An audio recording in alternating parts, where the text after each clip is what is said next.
A ideia do tempo como a quarta dimensão não contradiz as ideias comuns da vida, enquanto tomamos o tempo como uma linha reta. Essa ideia só traz consigo uma sensação de maior predestinação, de maior inevitabilidade. Mas a ideia do tempo como uma curva da quarta dimensão muda completamente nossa concepção da vida. Se compreendemos com clareza o significado dessa curvatura e, sobretudo, quando começamos a ver como a curva da quarta dimensão se transforma nas curvas da quinta e da sexta dimensões, nossas ideias das coisas e de nós mesmos não podem continuar mais o que eram.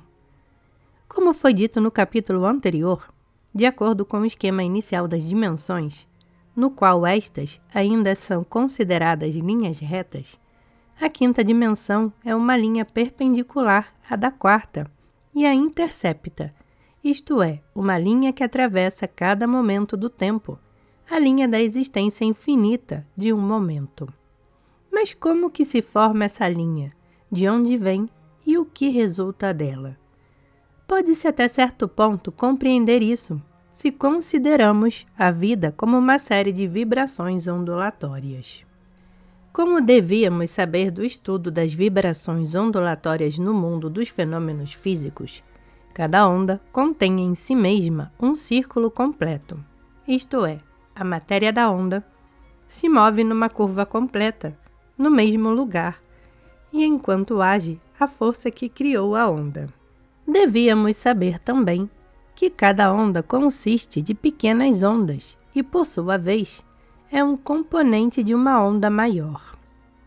Se apenas, para argumentar, tomamos os dias como as ondas menores que formam as ondas maiores dos anos, então as ondas dos anos formarão uma grande onda da vida. Enquanto essa onda da vida continuar a rolar, as dos dias e dos anos devem girar nos seus lugares determinados, repetindo-se seguidamente. Desse modo, a linha da quarta dimensão, a linha da vida ou tempo, consiste de rodas dos dias que sempre se repetem, de pequenos círculos da quinta dimensão, assim como um raio de luz consiste de quarta de luz, cada um girando em seu lugar enquanto persiste o choque inicial que emite o raio particular. Mas, em si mesmo, um raio pode ser uma curva, uma parte componente de alguma outra onda maior. O mesmo se aplica à linha da vida. Se a considerarmos uma grande onda constituída de ondas dos dias e dos anos, teremos que admitir que a linha da vida se move numa curva e faz uma revolução completa, voltando ao ponto de partida. E se um dia ou um ano é uma onda no movimento ondulatório de nossa vida, então toda a nossa vida é uma onda em algum outro movimento ondulatório de que não sabemos nada. Como já assinalei, em nossa concepção comum, a vida parece uma linha reta, traçada entre os momentos do nascimento e da morte. Mas, se imaginarmos que a vida é uma onda, teremos um semicírculo, onde o ponto da morte coincide com o ponto do nascimento. Para aquele que acompanhou o desenvolvimento das ideias que se referem às dimensões do tempo, no capítulo anterior e neste, esse ponto não apresenta nenhuma dificuldade, mas, pelo contrário, resulta naturalmente de tudo o que foi dito antes. Mas, em geral, depois desse ponto surge uma pergunta que é mais difícil de responder, a saber, como é conservada uma relação idêntica entre os nascimentos das diferentes pessoas, quando sabemos que a relação entre suas mortes é totalmente diferente. Isto é, não corresponde à relação de seus nascimentos. Em resumo, o que acontecerá a um homem que morreu antes de sua avó? Ele deve nascer imediatamente e sua mãe ainda não nasceu. São possíveis duas respostas. Em primeiro lugar, é possível dizer que no momento em que a alma toca o infinito, as diferentes relações de tempo se ajustam, porque um momento da eternidade pode ter diferentes valores de tempo. E, em segundo lugar, é possível dizer que nossas concepções comuns das dimensões do tempo estão erradas. Por exemplo, para nós, o tempo pode ter duração diferente, 5 anos, 10 anos, 100 anos. Mas tem sempre a mesma velocidade. Mas onde estão as provas disso?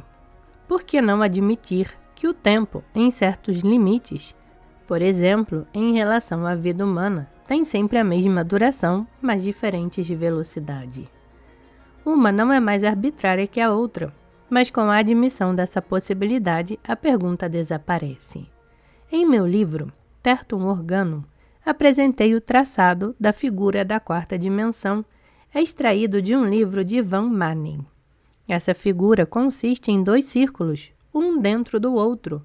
É a figura da vida. O círculo pequeno representa o homem, o grande, a vida do homem. O pequeno gira dentro do grande, que primeiro se amplia, depois se torna pouco a pouco mais estreito e traz o círculo pequeno ao mesmo ponto do qual partiu. Girando ao longo do círculo grande, o pequeno gira continuamente sobre seu próprio eixo. Essa rotação é a eternidade em relação ao tempo, que é movimento ao longo do círculo grande. Aqui encontramos novamente o que parece ser um paradoxo. A quinta dimensão dentro da quarta, o movimento ao longo da quinta dimensão, criando um movimento ao longo da quarta. Como faremos para encontrar aqui o começo e o fim? Qual é a força propulsora e qual é dirigido? É o círculo pequeno que gira, impulsionado pelo choque que o faz andar em torno do círculo grande, ou é o próprio círculo grande que é impulsionado pela rotação dos círculos pequenos? Um impulsiona o outro, mas em relação à vida, tomada como círculo grande, deve-se encontrar a eternidade. Primeiro nos círculos pequenos de movimentos repetidos, dias e anos, e depois na repetição do próprio círculo grande, na repetição da vida, isto é, na repetição das ondas. Exatamente como no caso da quarta dimensão, estamos de novo diante do fato de que uma dimensão superior está tanto acima como abaixo da dimensão inferior. O que está em cima é como o que está embaixo. Para nós, a quarta dimensão está no mundo dos corpos celestes e no mundo das moléculas. A quinta dimensão está nos momentos da vida, permanecendo eternamente onde estão e na repetição da própria vida como um todo. A vida em si mesma é o tempo para o homem. Para o homem, não há nem pode haver nenhum outro tempo fora do tempo de sua vida. O homem é a sua vida. Sua vida é seu tempo. O modo de medir o tempo para tudo, por meio de fenômenos tais como o movimento aparente ou real do Sol ou da Lua, é compreensível como conveniente para fins práticos. Mas esquece-se, em geral, que esse é apenas um tempo formal aceito de comum acordo. O tempo absoluto para o homem é a sua vida. Não pode haver nenhum outro tempo fora desse. Se eu morrer hoje, o amanhã não existirá para mim. Mas como foi dito antes, todas as teorias da vida futura, da existência após a morte, da reencarnação e etc., contêm um erro evidente. São todas baseadas na compreensão habitual do tempo, isto é, na ideia de que o amanhã existirá depois da morte. Na realidade, é justamente nisso que a vida difere da morte. O homem morre porque seu tempo termina. Não pode haver nenhum amanhã depois da morte. Mas todas as concepções correntes da vida futura exigem a existência do amanhã. Que vida futura pode haver se de repente parece que não há nenhum futuro, nenhum amanhã, nenhum tempo, nenhum depois? Os espiritistas, os teósofos, os teólogos e outros que sabem tudo sobre a vida futura podem encontrar-se numa situação muito curiosa, se percebe o fato de que não existe nenhum depois. Então, o que é possível? E o que pode ser o significado da vida como um círculo?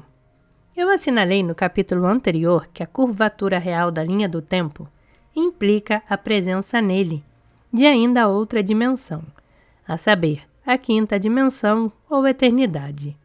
E se na compreensão corrente a quarta dimensão é a extensão do tempo, o que pode ser a quinta dimensão ou a eternidade? A eternidade só é concebível para nossa mente de duas formas. Ou na forma de coexistência ou de repetição. A primeira exige concepções espaciais. Em algum lugar existem coisas idênticas às daqui, pessoas idênticas, um mundo idêntico. A outra requer concepções temporais. Alguma vez, tudo se repetirá ou se repete, seja imediatamente depois de completar o ciclo particular, isto é, da vida particular, seja após cada momento. A última, isto é, a repetição imediata de cada momento seguidas vezes, aproxima essa ideia da ideia de coexistência. Mas, para nossa mente, é muito mais conveniente pensar na ideia da repetição sob a forma de repetição dos ciclos. Uma vida termina e outra começa. A morte é, na realidade, uma volta ao começo. Isso quer dizer que, se um homem nasceu em 1877 e morreu em 1912, então, tendo morrido, encontra-se novamente em 1877 e deve viver de novo exatamente a mesma vida. Ao morrer, ao completar o círculo da vida, ele entra na mesma vida pelo outro extremo. Ele nasce de novo na mesma cidade, na mesma rua, dos mesmos pais, no mesmo ano e no mesmo dia. Terá os mesmos irmãos e irmãs, tios e tias, os mesmos brinquedos, os mesmos gatinhos, os mesmos amigos, as mesmas mulheres. Cometerá os mesmos erros, rirá, chorará, se alegrará e sofrerá do mesmo modo. E quando chegar a hora, morrerá exatamente do mesmo modo que morreu antes, e de novo. No momento da morte, será como se todos os relógios voltassem às 7h35 da manhã, de 2 de setembro de 1877. E a partir desse momento começasse de novo seu movimento habitual. A nova vida começa exatamente nas mesmas condições da anterior e não pode começar noutras condições. A única coisa que se pode e se deve admitir é o fato do fortalecimento em cada vida, das tendências da vida anterior, daquelas tendências que cresceram e aumentaram durante a vida, tanto as más como as boas, as que eram manifestação de força e as que eram manifestação de fraqueza. Há, na verdade, muito mais material psicológico do que se supõe para a ideia do eterno retorno. Mas a existência desse material não é compreendida inteiramente pelo pensamento científico. Todos conhecem a sensação, ou descrições da sensação, que às vezes as pessoas experimentam, principalmente na infância, de que isso aconteceu antes. Os 2 poemas citados acima podiam ter sido inspirados pela mesma sensação. Falei a respeito dela no capítulo sobre os sonhos e assinalei ali que as explicações comuns consideram 2 das 3 categorias dessas sensações, mas deixam a terceira sem explicação.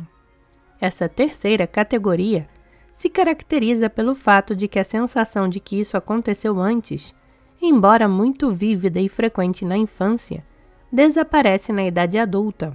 Em alguns casos, pode-se verificar e comprovar esse tipo especial de presciência de pessoas, coisas, lugares e acontecimentos. Os casos fidedignos de clarividência, muito raros, pertencem a essa presciência. Mas, em si mesmo, o fato dessas recordações acidentais, mesmo que sejam realmente recordações, é pequeno demais para permitir que se construa alguma coisa com base nele. Um homem pode estar plenamente justificado ao perguntar: se esse extraordinário fenômeno da repetição de vidas existe realmente, por que não sabemos nada dele? Por que não nos lembramos mais? E por que as pessoas não o compreendem há mais tempo? Porque só agora nos é apresentado como uma nova descoberta. Todas essas perguntas são inteiramente justas, mas ao mesmo tempo não é difícil respondê-las. No início deste livro, apresentamos a transformação de uma borboleta como um exemplo de evolução.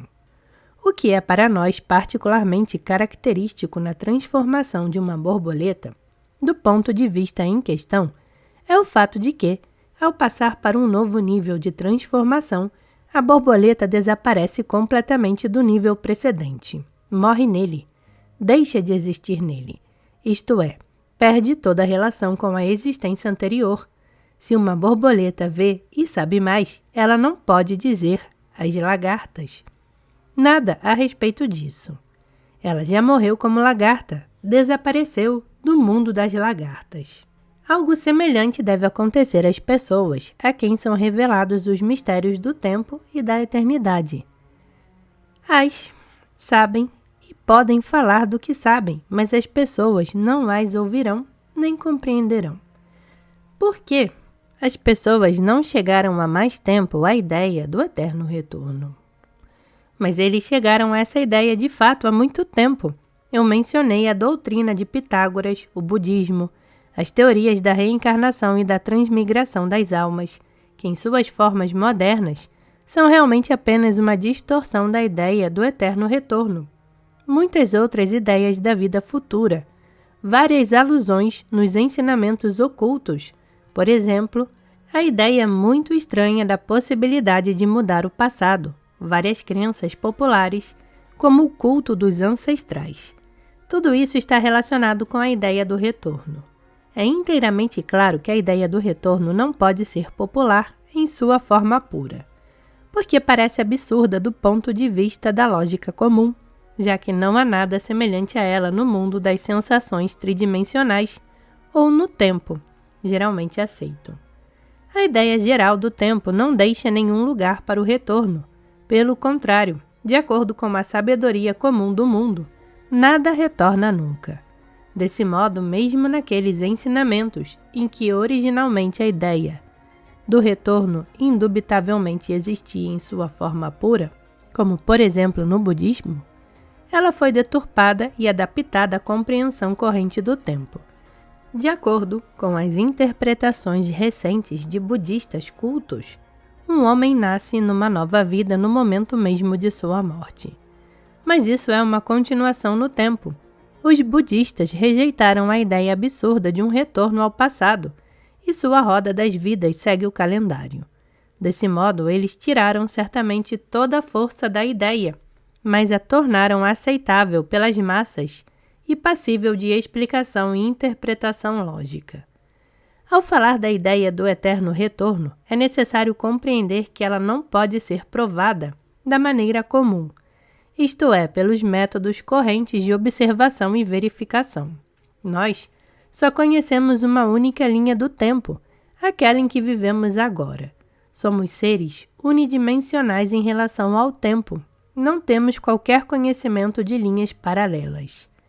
Enquanto permanecermos em uma única linha, as hipóteses da existência de linhas paralelas não poderão ser provadas.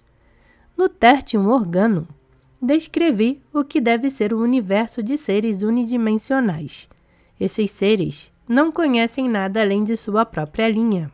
Se eles supusessem a existência de algo novo, algo que não sabiam antes, para eles isso teria que estar em sua própria linha, ou na frente deles ou atrás.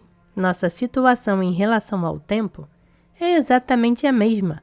Tudo que existe deve ocupar um certo lugar no tempo, ou diante de nós ou atrás de nós. Não pode haver nada paralelo a nós.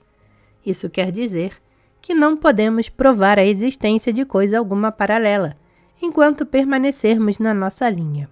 Mas se tentarmos nos libertar das ideias comuns e ter em mente que a hipótese da existência possível de outras linhas de tempo paralelas à nossa é mais científica do que a ingênua concepção unidimensional corrente do tempo, então a ideia da vida como um fenômeno que se repete mostrará ser mais fácil do que imaginamos. As ideias correntes baseiam-se na presunção de que a vida do homem, isto é, o conjunto do seu mundo interior, seus desejos, gostos, simpatias, tendências, hábitos, inclinações, capacidades, talentos, vícios, surgem do nada e desaparecem no nada. Os ensinamentos cristãos falam da possibilidade de uma vida futura, isto é, da vida além da morte, mas não falara da vida antes do nascimento. De acordo com o seu ponto de vista, as almas nascem com os corpos. Na realidade, porém, é muito difícil pensar na vida, isto é, na alma, ou no ser interior do homem como um ser que surge do nada. E é muito mais fácil pensar que esse ser existia anteriormente antes do nascimento. Mas as pessoas não sabem como começar a pensar nessa direção. As teorias teosóficas da reencarnação, que tentam estender a vida de um indivíduo ao longo da linha da vida da Terra, não resistirão às críticas do ponto de vista de uma ideia do tempo compreendida corretamente. Há dúzias, talvez até centenas de várias teorias engenhosas que procuram explicar todos os ângulos e curvas do mundo interior do homem por uma combinação de influências hereditárias e das vozes reprimidas de instintos internos desconhecidos. Todas essas teorias são aceitáveis, cada uma a seu modo, mas nenhuma delas explica tudo no homem. Uma explica uma coisa melhor, outra explica melhor outra coisa, mas muitíssimas coisas permanecem inexplicadas. Não podia ser de outro modo, pois as teorias da hereditariedade, mesmo de uma hereditariedade vagamente distante, as teorias dos instintos desconhecidos da memória inconsciente, podem explicar certos aspectos do homem, mas não outros. E até acharmos possível reconhecer que vivemos antes, permanecerão em nós muitas coisas que nunca poderemos compreender. É muito difícil aceitar a ideia da repetição absoluta e inevitável de tudo. Parece-nos que, se nos lembrássemos pelo menos de algo, poderíamos evitar algumas das coisas mais desagradáveis. Além disso, a ideia da repetição absoluta não se harmoniza com a ideia de tendências crescentes, que também é necessária. Nesse sentido, deve-se reconhecer que, quanto ao caráter da repetição de suas vidas, as pessoas se dividem em diversos tipos ou categorias. Há pessoas de repetição absoluta, caso em que tudo, tanto grande como pequeno, se transmite de uma vida a outra. Há pessoas cujas vidas têm sempre o mesmo começo, mas prosseguem com ligeiras variações para cima e para baixo, chegando aproximadamente ao mesmo fim. Há outras em cujos casos as vidas seguem uma tendência definidamente ascendente, tornando-se mais ricas e mais fortes exteriormente. Há pessoas cujas vidas, pelo contrário, apresentam uma linha descendente claramente acentuada, que destrói pouco a pouco tudo o que está vivo nelas e as reduz a nada. E há aquelas cuja vida contém uma linha ascendente interior que as tira pouco a pouco do círculo da eterna repetição e faz com que passem para outro plano de ser.